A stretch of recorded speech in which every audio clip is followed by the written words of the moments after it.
రాజన్న సిరిసిల్ల జిల్లా వేములవాడ మున్సిపల్ పరిధిలోని 12వ వార్డులో కాంగ్రెస్ అభ్యర్థిని కృష్ణవేణి నిరసనకు దిగారు. పోలీసులు పూర్తిగా బీఆర్ఎస్ అభ్యర్థికి మద్దతిస్తున్నారని ఆరోపించారు. ఎస్ఐ తమను బెదిరిస్తూ చెదరగొడుతూ బీఆర్ఎస్ వారికి మద్దతు ఇచ్చారన్నారు. పోలీసుల తీరుకు నిరసనగా రోడ్డుపై బైఠాయించింది కాంగ్రెస్ అభ్యర్థిని కృష్ణవేణి. కేటీఆర్ ఆదేశాలతోనే పోలీసులు ఇలా చేస్తున్నారన్నారు.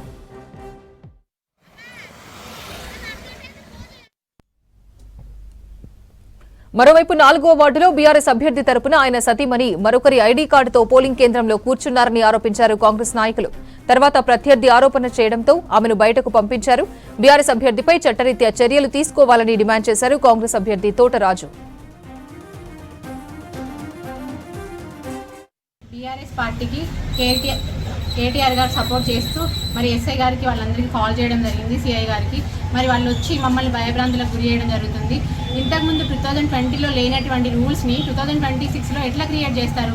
మేము అభ్యర్థి వెళ్తే అక్కడ ఉండనీయకుండా ఆ అభ్యర్థి ఫోన్లో మాట్లాడుతూ వార్డులో తిరుగుతూ డబ్బులు పంచుతుంటే ఈ పోలీసులు పట్టించుకోకుండా మా పైనకి మేము వెళ్తే కూడా మా పైన మమ్మల్ని తోసేయడం అలాంటివి చేస్తున్నారు. నేను ఇంతకుముందు కూడా రోడ్డు పైన కూర్చొని నిరసన చేయడం జరిగింది. నేను కాంగ్రెస్ పార్టీ అభ్యర్థిని అయినా కూడా మా వాళ్ళని ఎవరిని కనీసం అక్కడ వాటర్ తాగడానికి పక్కనకి వెళ్తే కూడా అక్కడ నించోనీయకుండా పంపించేస్తున్నారు. మరి ఏంటి, ఎందుకు ఇట్లా రూల్స్ క్రియేట్ చేస్తున్నారు?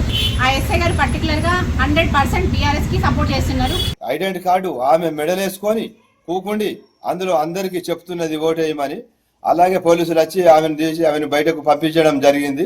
ఇలాగా దొంగతనంగా ఆమె ఇంకొకరి ఐడెంటిటీ కార్డు మెడలేసుకొని పోవడం చట్టరీత్యా నేరం. ఆమె మీద చట్టరీత్యంగా యాక్షన్ తీసుకోవాలి.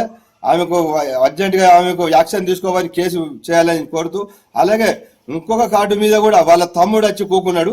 ఇది ఎంత దౌర్జన్యంగా చేస్తున్నారు ఒకసారి చూడండి.